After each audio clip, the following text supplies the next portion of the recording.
mountains. We ain't giving up no tree. We ain't giving up no river. That belongs to we. Not one blue sake, not one rice grain, not one courage, not a blade of grass. This land is all I know. We gonna make it somehow. We will bend like a bow and never break. Our fathers came here and they lived and died here, and we ain't moving nowhere. Make no mistake, 'cause we ain't giving up no mountain. We ain't giving up no tree. We ain't giving up no river. That belongs to we. Not one blue sake, not one rice grain, not one courage, not a blade of grass. We love the open country of the Rupununi and the Essequibo, the time when night. Though we may criticize it, this is our home, we love it, and we need to keep it. We have that right. So we ain't giving up no mountain. We ain't giving up no tree. We ain't giving up no river. That belongs to we. Not one blue sake, not one rice grain, not one courage, not a blade of grass. So we ain't giving up no mountains. We ain't giving up no tree. We ain't giving up no river. That belongs to we. Not one blue sake, not one rice grain, not one courage, not a blade of grass.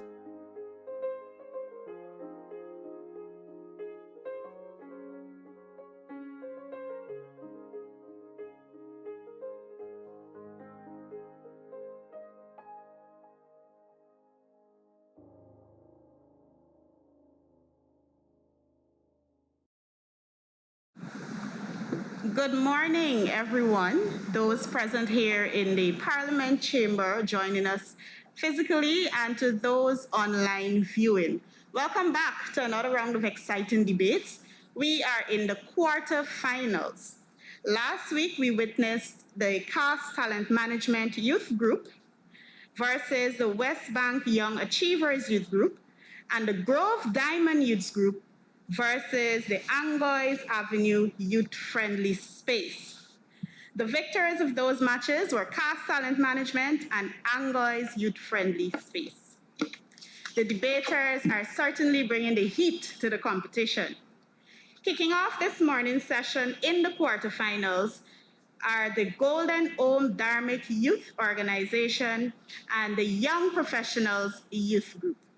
Today, our esteemed judges for this morning's debate are Mrs. Garnet Christopher, Mrs. Monet Garnet Christopher, and she is functioning as a chief judge today.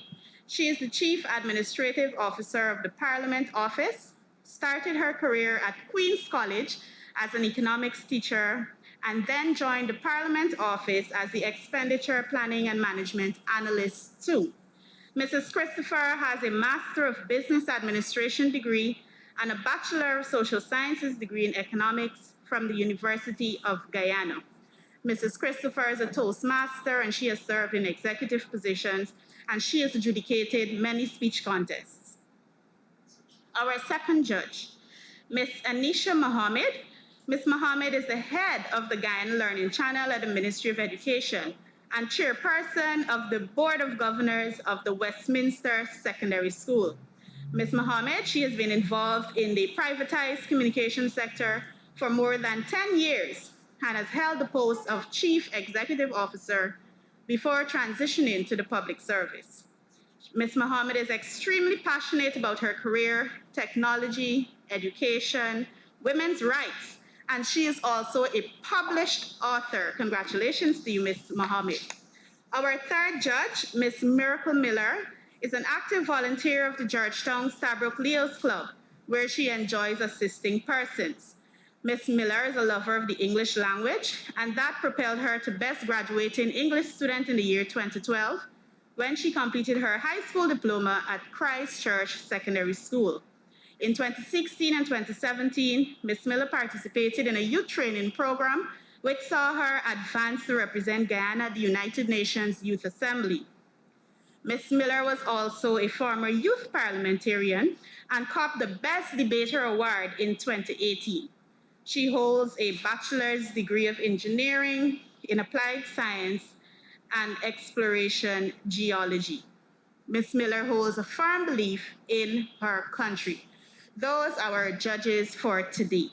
The teams. The proposing team for this morning's debate is the Golden Ohm Dharmic Youth Organization, and they will be joining us virtually.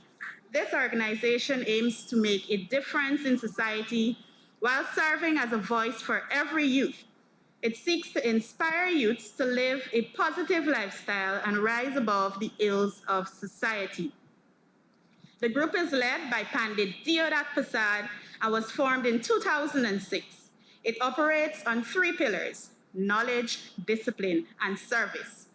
Their first speaker is Ms. Sharian Mangru. She is 27 years old from Vrymans, Irvin, New Amsterdam, Berbice. And the second speaker, Mr. Karamchan Sugrim, 22 years old from West Reliance Settlement, East Kanji, Berbice.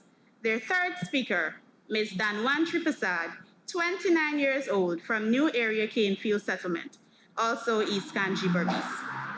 The opposing team joining us physically here in the Parliament Chamber, the Young Professionals Youth Group.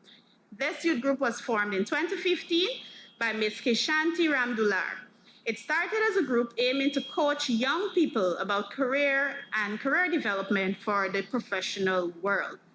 There are 3 participating speakers. First speaker, Mr. Randy Diochan, 27 years old from Strathspey, East Coast, Demerara. Second speaker, Ms. Vashti Rambaran, 20 years old from Nonpareil, East Coast, Demerara. And their third speaker, Ms. Dimple Basdeo, 21 years old from Annandale, East Coast, Demerara. Today's moot: students across Guyana should be allowed to wear their preferred hairstyles in school. I now declare the debate open, and I call on the first speaker of the proposing team, Ms. Sharian Mangru from Golden Ohm Dharmic Youth Organization. Ms. Mangru, you may begin. Honorable Speaker, esteemed judges, members of the parliamentary staff, members of the opposition, colleagues of the proposition, good morning. I, Sharian Mangru, first speaker of the proposition, stand strong in support of the move. Students across Guyana should be allowed to wear their preferred hairstyle in school. Before proceeding further, I take this opportunity to define key terminologies identified as students and preferred hairstyle. The Cambridge Dictionary explains that a student is defined as a learner or someone who attends an educational institution. For the sake of this debate, we interpret a student as being a pupil who attends an educational institution under the age of 18. The Merriam-Webster Dictionary defines prefer as a choosing of or taking special liking for one person or thing, and defines hairstyle as the way in which someone's hair is cut and arranged. As it is currently, schools in Guyana have rules on hairstyles for students. We disagree with this position. As the first speaker, I wish to examine the preference relative to children's rights and freedom to expression. Firstly, according to the United Nations Convention on the Rights of the Child, Article 13, quote, the child shall have the right to freedom of expression. This right shall include the freedom to seek, receive, and impart information and ideas of all kinds. The exercise of this right may be subject to certain restrictions, but these shall only be such as provided by law, unquote. Mr. Speaker, every time a student is asked to subscribe to standardized hairstyle, Article 13 is being violated. Guyana's Minister of Education, Honorable Prem Manichan, clearly endorsed the right of the child during an interview on 97.5 hosted by Nikosi Bruce. She said, I quote, the Ministry of Education has no rules on hairstyle for teachers and students. We have nothing on the law books that says this is how a student must dress or not dress, end quote. It is therefore obvious that this unlawful and illegal policy must be struck down in order to reflect the true spirit and letter of the Constitution. No longer must these injustices be perpetuated in our school system. A secular country phase hours must ensure everyone is respected. Uniformity of hairstyles belong to an era long gone and has no place in a civilized democratic society as ours. The current hairstyle policy is inherited from the colonial rule. Here is the irony. The United Kingdom, in a news online article called Independent, carried the headline on the 23rd of January 2022 that reads, I quote, UK school scraps discriminatory and archaic hair policies to encourage students to express their culture, end quote. Members of the opposition, fact check. We are free from British rule since 1966. This brings me to another point, Mr. Speaker. The United Nations Convention on the Rights of the Child, Article 14 stipulates, I quote, parties shall respect the right of the child to freedom of thought, conscience, and religion. It is the right of students to embrace who they are in regards to their beliefs, their cultural backgrounds, and religion. Our students should be free to express their culture, whether it be a Rastafarian wearing their natural dreadlocks or a Haribo having what is known to be a turkey. During field study done at the Ryman's Army Secondary School, we learned of a student who was asked to cut his hair as part of the school rule. The child became ill because his mole was exposed to natural elements for the first time since birth and resulted in him becoming sick, thereby causing him to be absent from school for weeks. Howard Henderson, senior fellow in governance, studied at the Brookings Institution, found that Black students are 3 to 6 times more likely to be suspended or expelled from school. And today, their hairstyle rules remains a regressive movement that continues to criminalize natural Black hairstyles under the auspice of preparing them for the real world. Unquote. Discretionary school suspensions, particularly related to Black hairstyles, are shameful and disproportionately applied, noted. School-based policies that criminalize cultural expressions are nothing short of cultural, gender, and economic discrimination. We, on the other side, believe that penalizing any student for their preferred hairstyle in the name of academic success is undeniably racist, unfounded, and against the law. The truth must be told. According to the same article, Black students are more likely to be suspended for discretionary reasons or long hair violations, but neither of which has to do with a student's misconduct. Such discretionary punishment can place students in a trajectory towards poor academic performance and develop a dislike for school. In shaping President Ali's vision of One Guyana, there must be a space that allows for students, regardless of their race, to express themselves using their preferred hairstyle and not to be limited by a rule on a piece of paper. Finally, honorable judges, my second speaker will elaborate on the academic performance, and my third speaker will conclude by touching on the psychological effects on our students. I thank you for listening.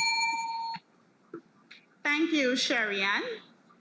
That was the first speaker of the proposing team. And now we invite Mr. Randy Diochan from Young Professionals Youth Group, the opposition, to make his presentation. Madam Chair, esteemed judges, learned colleagues, and attentive audience. We, the members of the opposition, strongly disagree with the mood. Students across Guyana should be allowed to wear their preferred hairstyle in school. Permit me to define some key terms used in the mood. Cambridge Dictionary defines student as children learning at an institution. The Oxford Dictionary defines preferred as to choose or to make a choice, and school as an institution for educating children. Therefore, we interpret the mood as children in a learning institution across Guyana should be allowed to wear any hairstyle of their choice at an institution for education and learning. As today's opposition, we have structured our case as follows. As the first speaker, I will be elaborating on the economic constraints and the need for structure. Our second speaker will be dealing on the social aspect, while our third speaker will deliver on the psychological aspect. Madam Chair, the cost for hair is expensive.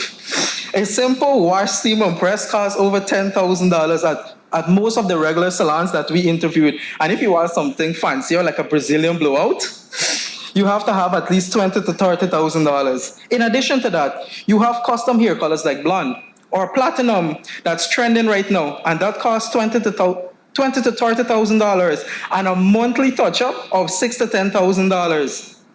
In addition to that, wigs and weaves are expensive too. Slay by Val sells a 20-inch body wave frontal closure wig for $65,000 and a 22-inch straight frontal wig for $70,000. Judges, That is just the cost for the hair alone. Most salons charge over $10,000 to put in the hair. My comrades on the other side spoke about freedom of expression. But freedom of expression at what cost? Literally, at what cost? Both parents and students will be affected if students are allowed to wear any hairstyle of their choice. With the high prices mentioned just now, we can assume that children cannot afford these hairstyles. Therefore, this burden is cast onto the parents. Are the comments on the other side playing the devil's advocate? Are they pitting children against their parents?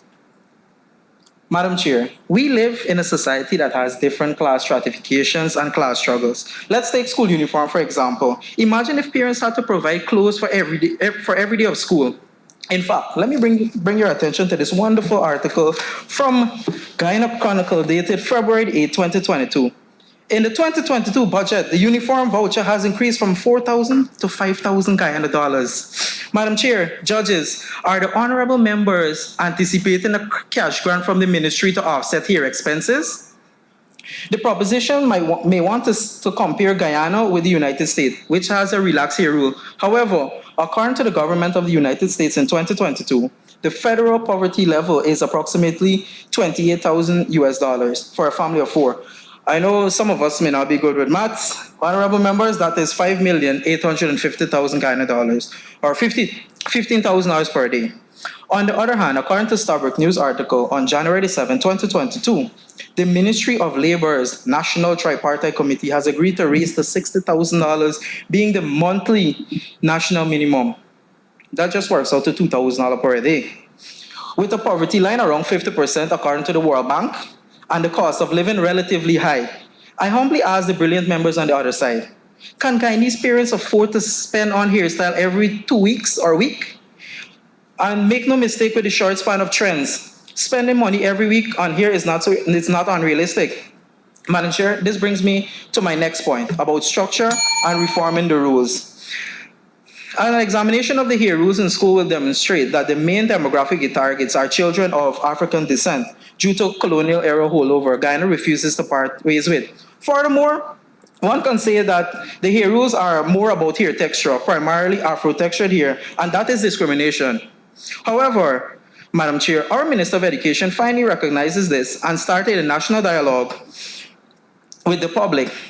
In a dialogue on the 4th of March 2022, Ms. Sandrina Welcome, the headmistress of Brigham High School, said she was excited when the movie Black Panther came out and she saw the children wore the Wakanda hairstyle. It proves to her, it shows that these children have a level of black consciousness. She was happy. But then she went on to say, when the series Peaky Blinders came out and the students did the Peaky Blinder hairstyle, they started to bring that negative connotation. Madam Chair, Peaky Blinders is a series about mob and it has drugs and alcohol. Therefore, I want to ask the comrades on the other side, where do we draw the line? Moreover, in a discussion held by the minister on April 4, 2022, Ms. Jennifer Nicholson, a teacher, spoke about the importance of educating people at large about natural hair, so that it could be more acceptable. And just to reinforce this point, Madam Chair, I'm kindly asking the next speaker on the proposition, please tell me, what is the purpose of braids? Thank you. Thank you, Mr. Diochan. The second speaker of the proposition is Mr. Karamchand Sugrim from Golden Home Dharmic Youth Organization. Karamchand. All protocols observed. I, Karamchand Sugrim, rise in support of the moot under consideration.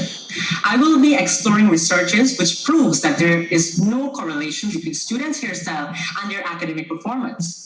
Lord Judges, allow me to elaborate on Daily Mail News article published on May 18, 2022.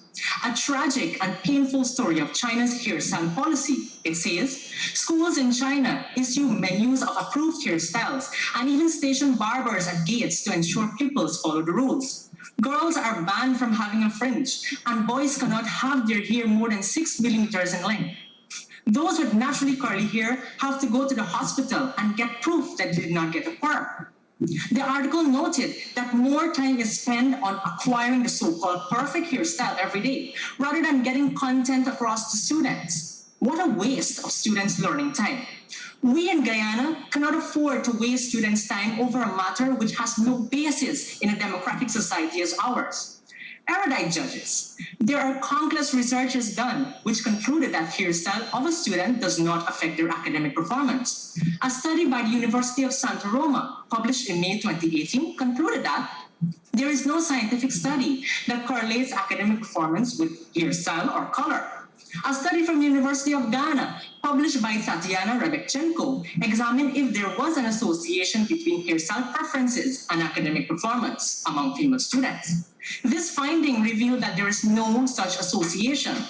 Furthermore, globally, thousands of schools are relaxing these rules, and it is not relevant to academic performance. The Guardian News in March of 2022 stated, last year, all public schools in May, in Western Japan, abolished rules governing hairstyles. Mr. Speaker, I draw your attention to the United States of America, which has seen the irrelevance of having a hairstyle rule in schools and are working to lift such. NBC News on January 16, 2020, published, California, New York, and New Jersey have passed laws banning discrimination based on hairstyle or textures that are commonly associated with a person's race or nationality.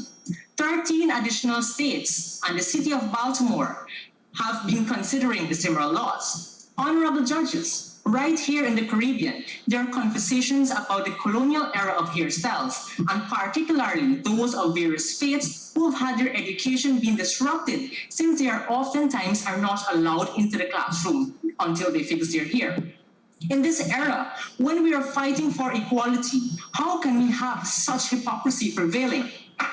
Honorable judges, in the context of Guyana, Guyana Chronicle newspaper on March 23, 2022, reported that the ministry has recently launched 3 surveys where over 1,100 teachers, 4,000 parents, and 4,100 students participated in assessing the hairstyle rules. Shortly after, the Minister of Education, Ms. Priya Manichan, vowed support, and I quote, "Wearing one's hair naturally has no negative impact on their ability to learn, and these are not things that affect the curriculum in any way," end of quote. This is no doubt a progressive and wise move by the ministry. In closing, I leave you all to ponder on the earlier cited article related to schools in China. Do we want to see our school systems losing valuable time and focusing on students here rather than focusing on the real issue affecting students' performance? I thank you. Thank you, Karamchan. I invite the second speaker of the opposition, Ms. Vashti Ramaran from the Young Professionals Youth Group. Vashti.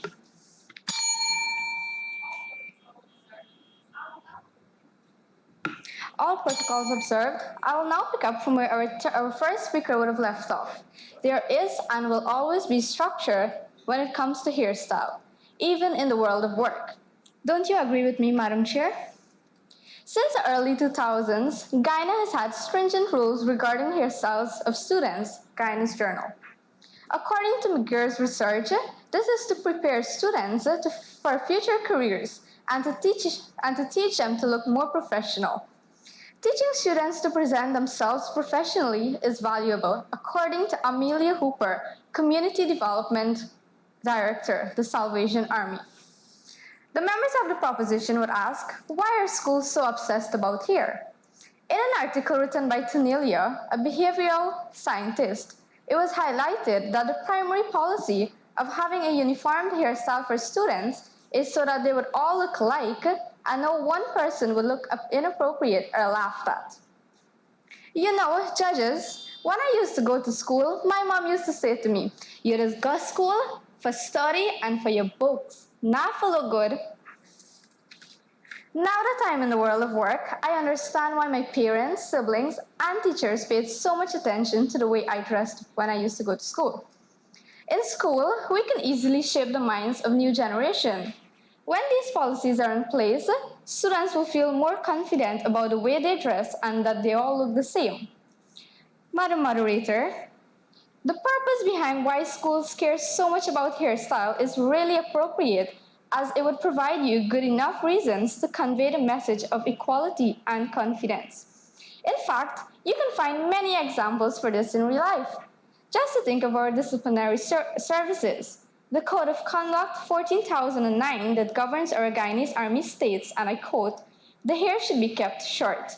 The face, chin, and lower lip should be shaved," end of quote. Madam Moderator, the negligence of these soldiers to disobey these rules will result in suspension. Are we going to rebel against the Army?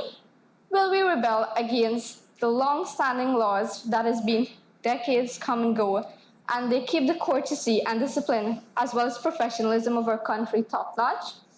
Does other organizations now have to amend their rules to accommodate teenagers who now step out of schools to join the world of work? As we're on this, our team, the Young Professionals, had an interview with the general manager of one of Guyana's privately owned financial institutions. And we discovered in the late 2019, they had recently issued a memo to the members of staff in relation to hairstyles. As a part of this memo, it was stated that they amended their rules to maintain professionalism, and their new rules enforced that only natural hair colors are allowed to show up to work. No fancy designs are to be on the male's head, among a few more. My dear friends, we are talking about the preferred hairstyles, not natural hairstyles. Clearly, the company had the same concept in mind. This takes us into character building and having a personality that is not completely linked to the look of that individual. The great Abraham Lincoln posited, and I quote, "Character is an aggregate of all of our traits and is molded by the decisions that children see in media, and their associations are critical to shaping their character," end of quote. Madam Moderator, development is a basis for personal growth, and it of course should not be based on the way that someone looks, but more about their personalities, which is why it is not important for students to go to school in their preferred hairstyles. Priorities in school should be on the content taught and teaching our future leaders discipline, not unnecessarily wasting time and money that could be invested for further gains. I now hand you over to the capable hands of our third speaker. Thank you. Thank you, Vashti. I call on the third speaker of the proposing team, Ms. Danwantri Prasad. Danwantri? Thank you. All established protocols observed, a pleasant good morning. In bringing closure to my team's argument, I will emphasize the psychological effects that students stand to experience should their preference continue to be taken by the school system. Mr. Speaker, the school environment is supposed to be a place where students are expected to learn, develop, and grow, not just academically, but as an individual as well. I wish to examine Erik Erikson's work, a psychologist who developed one of the most popular and influential theories, 8 stages of psychosocial development.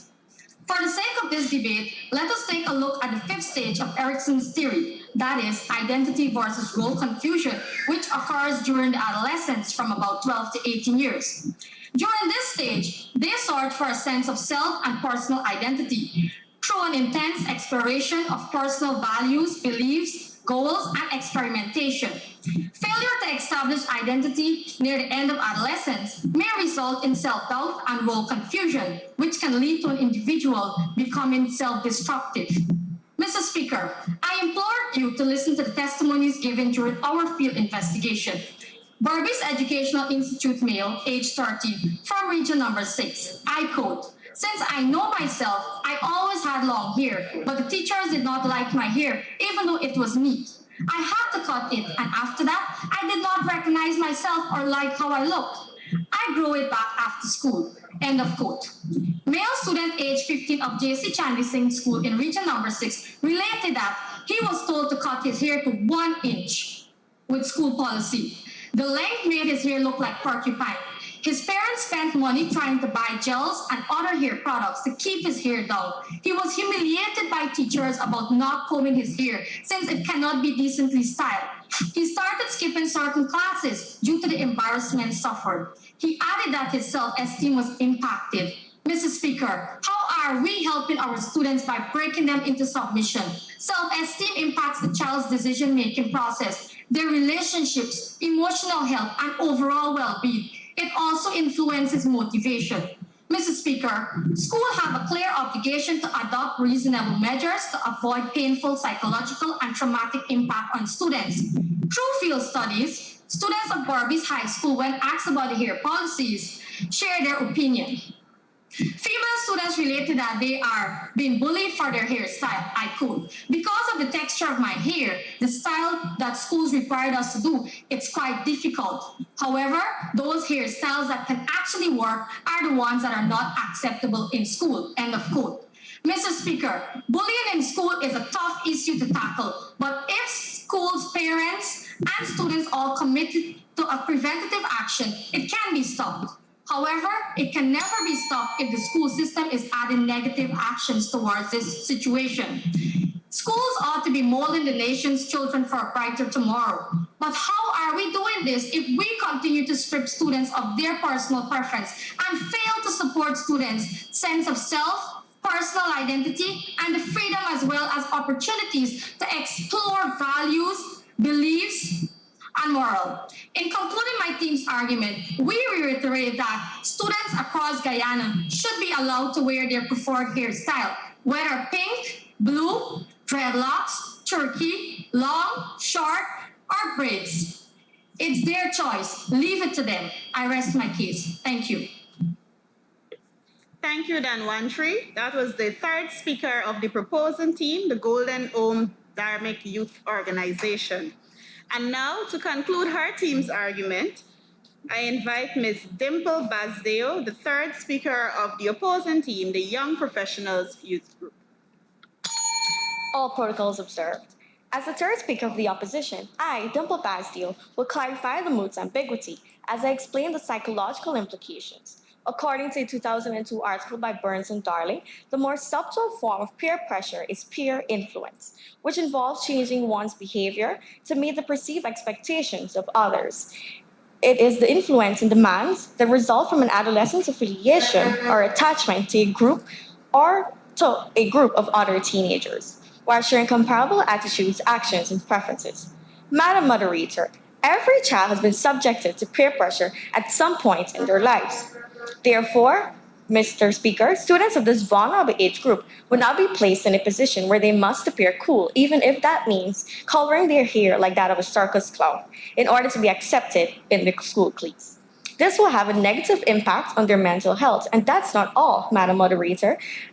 It will further lead to low self-esteem, poor academic performances, and even suicide. Is this what the proposition wants for our future generation? There are similar cases. A few months ago, a student at a Kenobi school in Washington refused to attend school until her father provided money for hair plaiting after witnessing the other girls in the school were treated hair. Due to peer pressure, the father succumbed. He would have given his daughter the money to treat and style her hair. Madam Moderator, is this the agenda of the proposition to create instability in homes?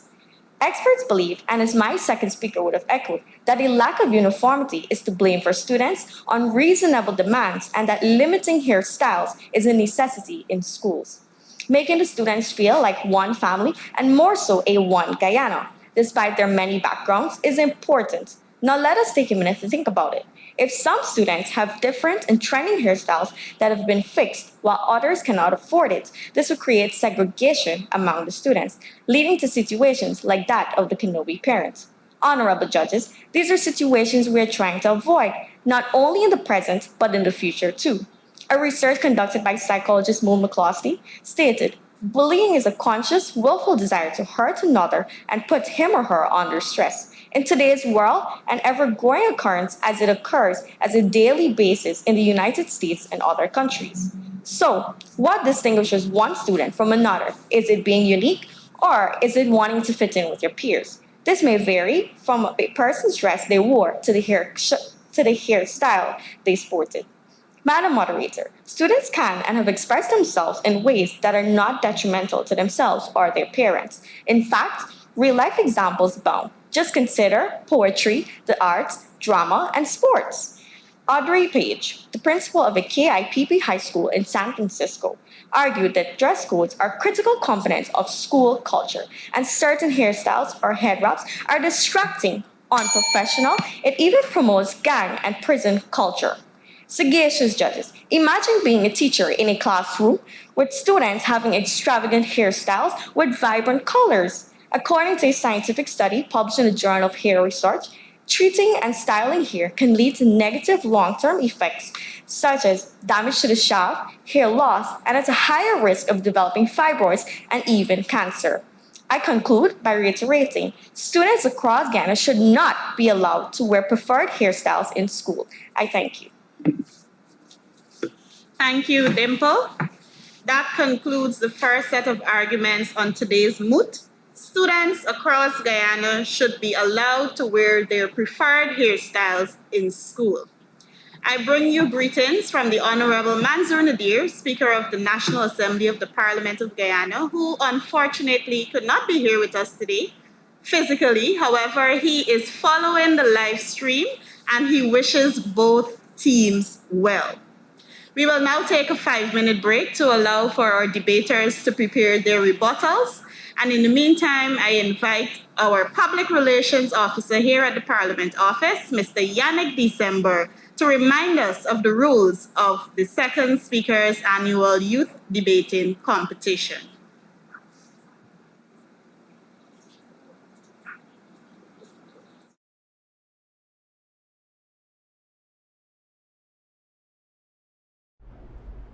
Thank you, Mr. Speaker. The rules of the competition are as follows. Each team must consist of only 3 members, all from the same youth group. Failure to comply will result in the disqualification of the team. Once a team has started the competition, no member shall be replaced. The first speaker will be the first speaker of the proposition, followed by the first speaker of the opposition, and shall alternate in this order. The time allotted for each speaker are as follows. First speaker, 5 minutes. Second speaker, 4 minutes. Third speaker, 4 minutes. And for the rebuttal, 5 minutes. The rebuttal will be done by the first speaker on each team, in the order of opposing, then proposing. No new arguments or material shall be introduced into the rebuttal. 10 points will be deducted for introduction of new arguments. A bell will be rung first to indicate that the speaker should commence. The second bell will indicate that 1 minute is remaining, and there will be a final bell when the time has elapsed. 5 points will be deducted from each speaker who does not adhere to the allotted time. In the event of technical difficulties, a speaker may be allotted additional time. This is at the discretion of the judges. Speakers may refer to notes but should not read them. 5 points will be deducted from any speaker who reads a prepared speech. Points will be awarded for reasoning and logic, originality, relevance, mechanics, articulation, attitude to opponent, development of argument, and cohesion. And finally, the judges' decisions are final. Those are your rules for this year's Speakers National Youth Debating Competition. Best of luck to our participants. Mr. Speaker. Welcome to those viewers. And we have their comments. Vlissas Edwards, someone who has been following from day one, said, "When I was younger, the school rule on hairstyles limited me as an indigenous person." She's also congratulating the debaters and she's wishing all of them well. Jenny Niranjan is saying, "Interesting topic." Vlissas also agrees with her that the moot is very interesting. Dr. Tamishwar Budu said, "Excellent presentation, Karamchan. Well done. Lots of research, facts presented in all of the arguments."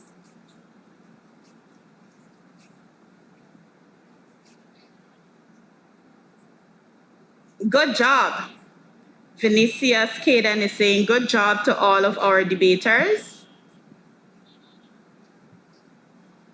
Ishmael Griffith is saying, "Great work. I respect the third speaker of the proposing team." And Dimple sounds very beautiful and her voice control is outstanding. So we have a number of comments on individual debaters, and we have general congratulatory remarks to the teams. We have 1 minute remaining before we commence the rebuttals.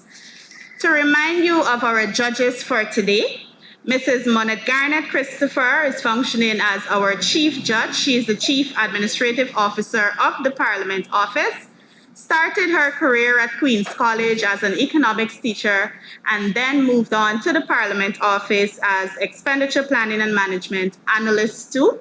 Mrs. Christopher has a Master of Business Administration degree as well as a degree in economics from the University of Guyana. She herself is a Toastmaster and has served on executive positions for a number of years and is no stranger to adjudicating these debates. Our second judge, Ms. Anisha Mohammed, is the head of the Guyana Learning Channel and the chairperson of the Board of Governors of the Westminster Secondary School. Ms. Mohammed has been involved in the privatized communication sector for more than 10 years and held the post of Chief Executive Officer before transitioning to the public service. Our third judge, Ms. Miracle Miller, is an active volunteer of the Georgetown Leo Club. She has a degree of engineering in applied and exploration geology, former Best Speaker of Youth Parliament 2018, and she also represented Guyana at the United Nations Youth Assembly. Those are our three judges for today, and our timekeeper has indicated that it is time for the rebuttals. I call on Mr. Randy Dio-Chan to commence the rebuttals. Randy is from the Young Professionals Youth Group, the opposition. Welcome, Randy.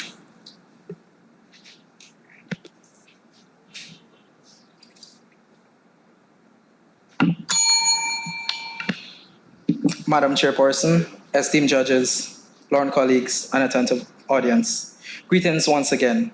During this debate, we have sought to establish a methodology more than anything else. Not to seek to be a pundit, not to seek to be a soothsayer, to gaze into a crystal ball and predict the future, but to first and of all, to grasp problems in their correct dimensions and in their complexities, to describe accurately, and therefore to lay a basis for a scientific analysis. And out of that, presumably, all of us collectively could begin to see the light, could begin to see the possibilities of the solution, because what matters the most of all is the truth. Or, as William Penn said, in all debate, let truth be thy aim, not victory or an unjust interest. I would like to point out that the proposition did not answer my question when I asked, what is the purpose of braids? But just for educational purposes, it's not just for style and fashion. A braid is actually called protective styling. It helps with kinks and curls. And that's why you tend to see Black women would wear bonnet also. And I heard nothing about that. Yet, these people are here saying, oh, get rid of the rules. Why can't they take a stand like us? We understand there are problems with the rule. Let's reform it. Let's work on it. Not just throw it away. Just like how the opposition has this standing point, the proposition could have said, look, these children need the rules, but we understand the same problem. It's racist and it needs to be amended. Not just throw out. What are you trying to do? And that brings me to, I think it's 2008, the movie, The Batman. And I would like to quote what the Joker said. And the Joker said, introduce a little anarchy, upset the established order, and everything becomes chaos. So, the proposition are agents of chaos. What are they trying to do to our children? Also, Madam Chair, we have clearly outlined the benefits of here rules and the consequences that follow if these rules are to be removed. The third speaker spoke about purple. Now, you're going to school to learn, not to be a clown. And even a clown is a job, and you and a clown have to follow here rules. You just can't wear any hair to be a clown. Imagine going to school as a teacher and you see green hair, purple hair, pink hair, red hair. It looks as though you're assembling the Power Rangers in school, not students.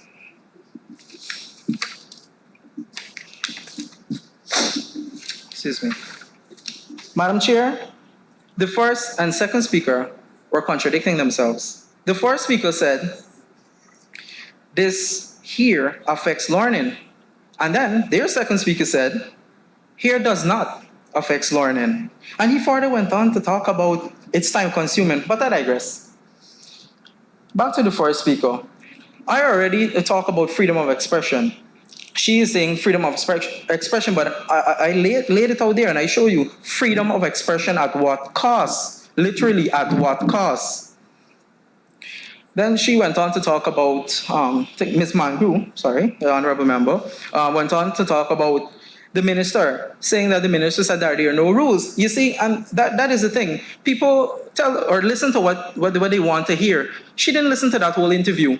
After that interview with the minister, when she said, oh, there are no guidelines, she should have listened to the interview where the teachers and headmasters said, look, that is not truth. We actually have rules for them, and we follow their rules. So that in itself is a contradiction. You should have listened to the whole interview. She went on to talk about free from British rule. So, as I said, these agents of chaos are going to remove the school uniform soon. It's going to be oppressive soon. Then she talked about moles being exposed. Our third speaker talked about cancer. And for your mole to be exposed, you have to be bald head. What kind of sinister school that person went to that bald the student here? I find that highly, highly unbelievable. She spoke about, give a large statistic about black children likely to be suspended. But yet, there's nothing really in their speech to accommodate for these black children. They selfishly just want to throw away the rule to just win a debate. They don't really care.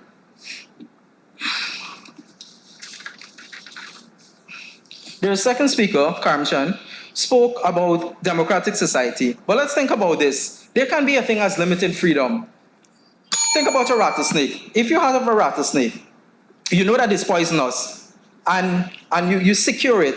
Is that undemocratic? No, it's wise. It's wise to give it limited freedom.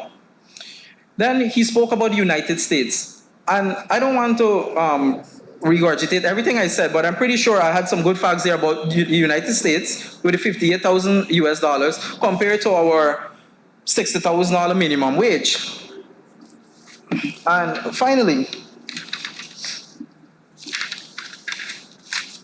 their third speaker spoke about this interview they had with a 13-year-old. And the 13-year-old had to cut the hair, but after school he grew it back. So what's going to happen to that 13-year-old Ms. Prasad when he comes to work at the Parliament of Guyana and somebody tells him, oh, you have to cut your hair? What he's going to do? Not cut his hair? There are rules and there are need for structure. There has to be a structure, because where do you draw the line? Where do you draw the line? Thank you. Thank you, Randy. It's time to hear the rebuttal from the proposition. And I invite Ms. Sharian Mangru from Golden Home Dharmic Youth Organization. Sharian. Honorable judges, on this occasion I rise to dissect the opponent's argument who attempted to misguide us with their litany of inaccuracy. We have been treated this morning, unfortunately, with an opposition who have presented us with nothing more but inaccuracy and misleading information in an attempt to convince us. I dare to say that we are not convinced. The first speaker suggested cost, but cost may be taken in many contexts. Are we suggesting that everyone will be going to this extreme? The reasoning is flawed. Expensive cell phones are out there. Does it mean that everyone will be purchasing the same? Every society has the poor and the rich. The issue is not about the cost. It is the denial of freedom of right. The first speaker made a failing attempt to compare students wearing school uniform and students having uniform hairstyles. They are not the same topic. It is as if we're comparing oranges and grapes. This is a matter for a different debate. However, I would like to thank the first speaker, who would have agreed that there is discrimination in the current regulations and policies within the school.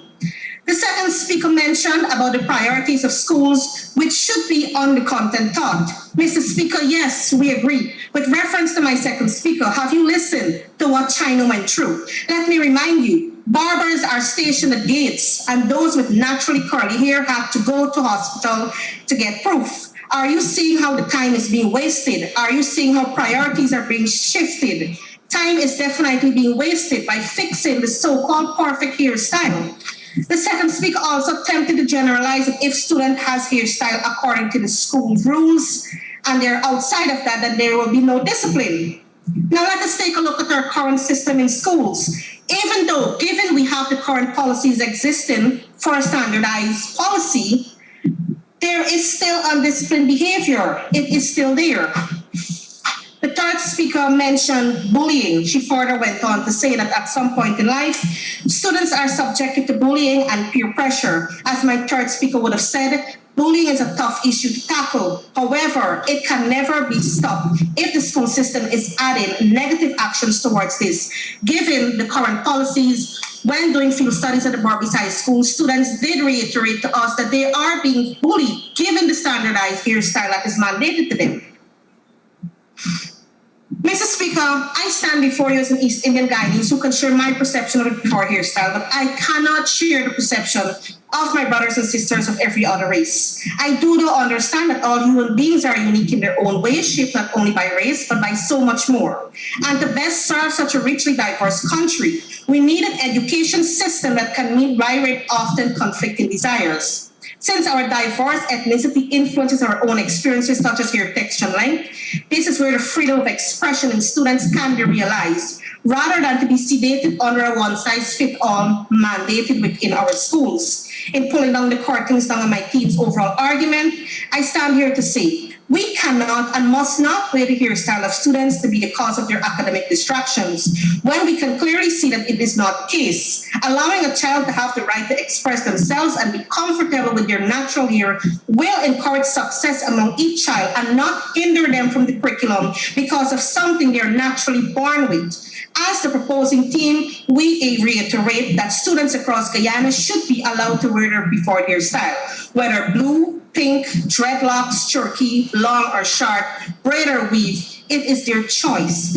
Let us leave them. I thank you for listening. Thank you, Sherry-Ann. And that brings us to the end of the debate.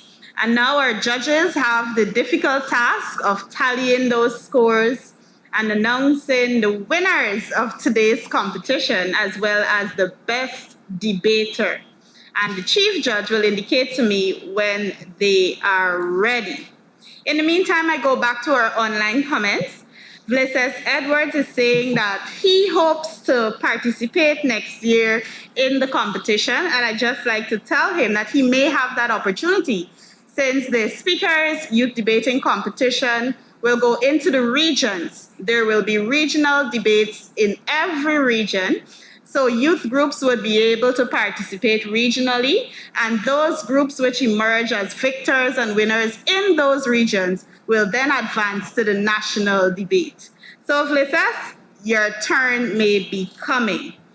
I'd like to invite again our Public Relations Officer, Mr. Yannick December, as he tells us a little bit about our competition. Yannick?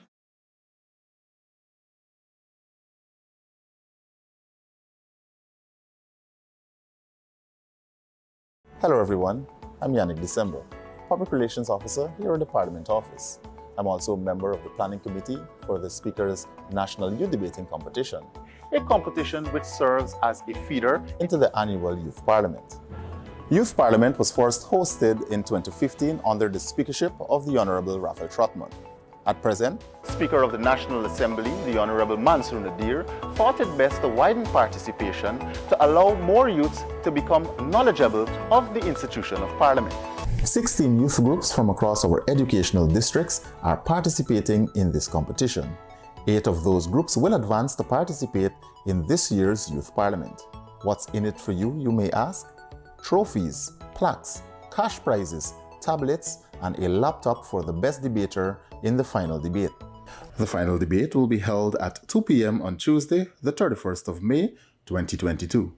Like last year, we are pleased to have you tune into this competition and promise that you will experience robust debates from our participants. Hello everyone, I'm Yannick December, Public Relations Officer here in the Parliament Office.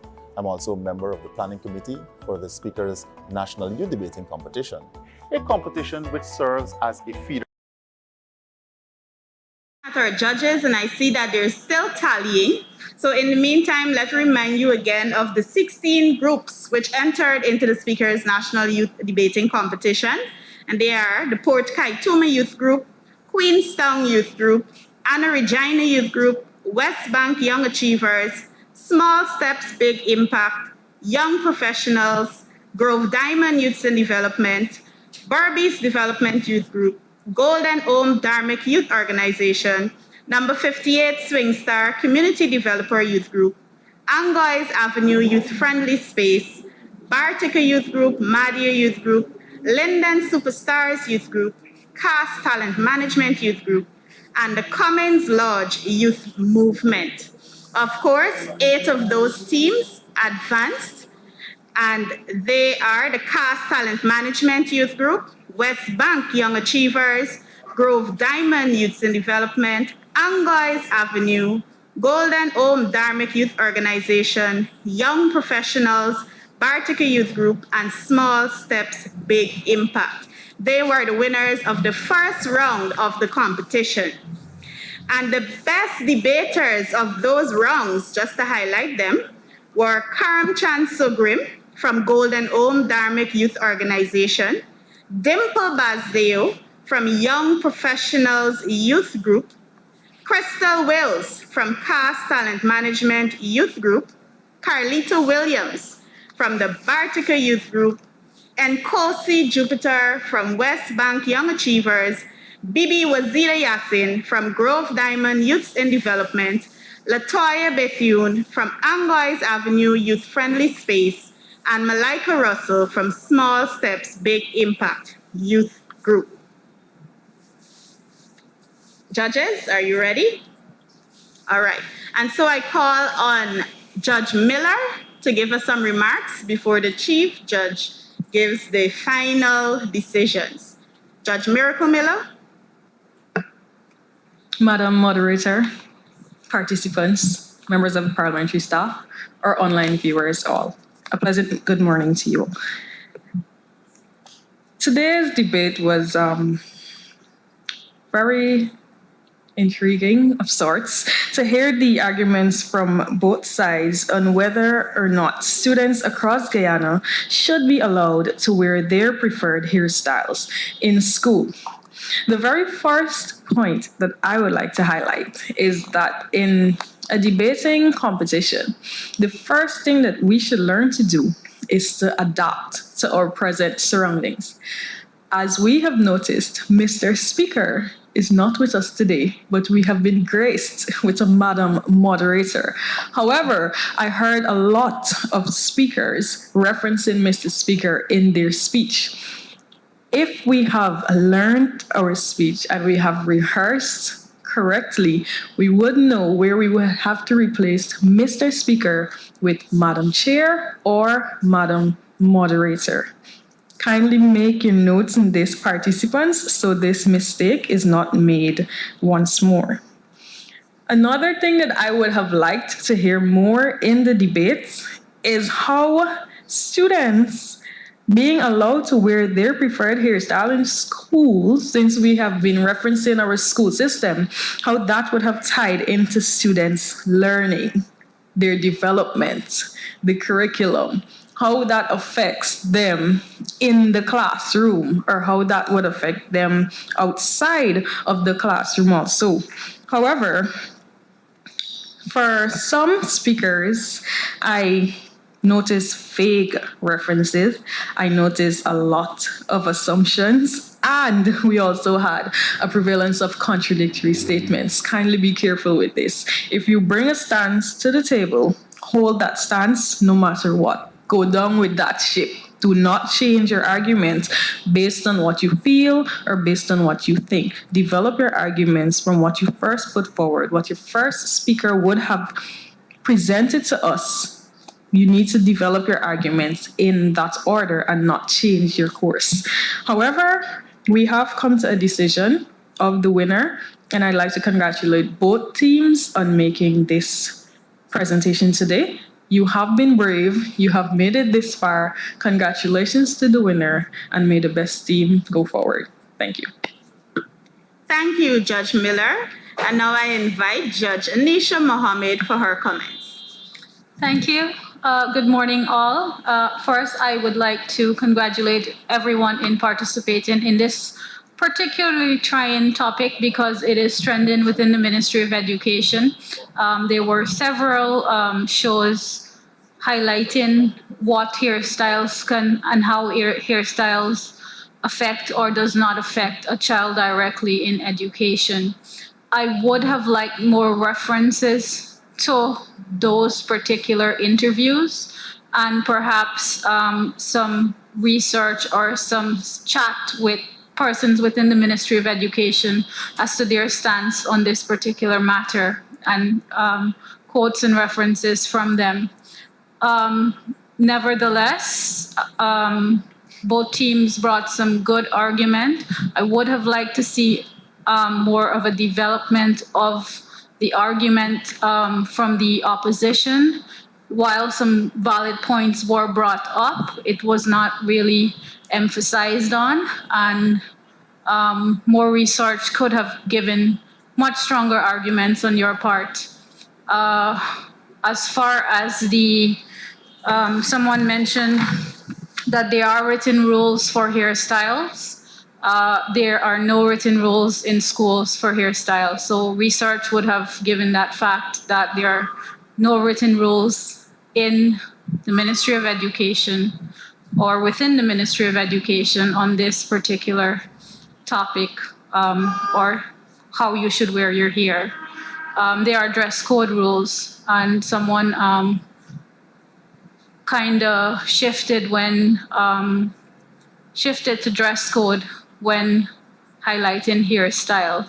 So stick to the particular topic, and altogether everyone gave good argument, and I wish the both teams best of luck. I commend the opposition for being here in person today, and there were some very interesting arguments. So good luck to the winning team, and good luck to everyone. Thanks. Thank you, Judge Mohammed. And now from the comments, for the comments from our Chief Judge and the results, I call on Judge Garnet Christopher. Thank you, Ms. Charles. Good morning, everyone. I wish to commend both teams on their presentations this morning. At this stage of the quarterfinals, I was looking for more vibrance and enthusiasm. That was lacking. I think that some of the debaters need to actually bring attitude in their presentations. It's not about being quiet. It's not about shouting, but it's about allowing your voice to pitch and to impact your audience. And I felt that was lacking by some of the members. With regard to reading, I still believe that you need to learn and internalize your presentations. Rather than reading, you can refer to your notes. But if you're going to stand and read, it means that we will deduct points here on this side. You see, when you learn or when you rehearse your presentation, it builds your confidence. When you come here, you know what you're about. It builds your confidence and you being able to stand and to speak to us. I know the fact that mention was made to students' rights. This was very good. And that hairstyles does not affect academic performance. That was very good as well. And identity was alluded to as well, which helps to build your confidence. There were some irrelevant points. I think there was lack of cohesion by one team and there was a disconnect. At one time, I felt a little lost. And so I believe you need to sit together when you're writing your speeches so that you can have some amount of cohesion. In addressing your opponent as well, I believe that you need to improve in that aspect as well. You should be able to address them in a respectful manner. But in all, it was a good session. Congratulations to both teams. And now for me to announce the winning team. First, let me announce the best debater. And the best debater comes from the proposition. And that person is no other than Sherry-Ann Mangru from the proposition. The winning team Are you ready? The winning team this morning is Golden Home Dharmic Youth Organization with 230.6 points. So I want to say congratulations to them as well. And congratulations to the other team as well. Thank you. Thank you, Judge Garnet Christopher. I'd also like to join in congratulating the winning team, Golden Home Dharmic Youth Organization, and the best debater, Sharian Mangru. Thank you to everyone here in the chamber. Thank you, judges. Thank you, debaters, for making the effort to be here. Thank you to the staff, and thank you to our online viewers. We see you again at 2 p.m. this afternoon for the closure of the quarterfinals. I'm Ms. Charles saying good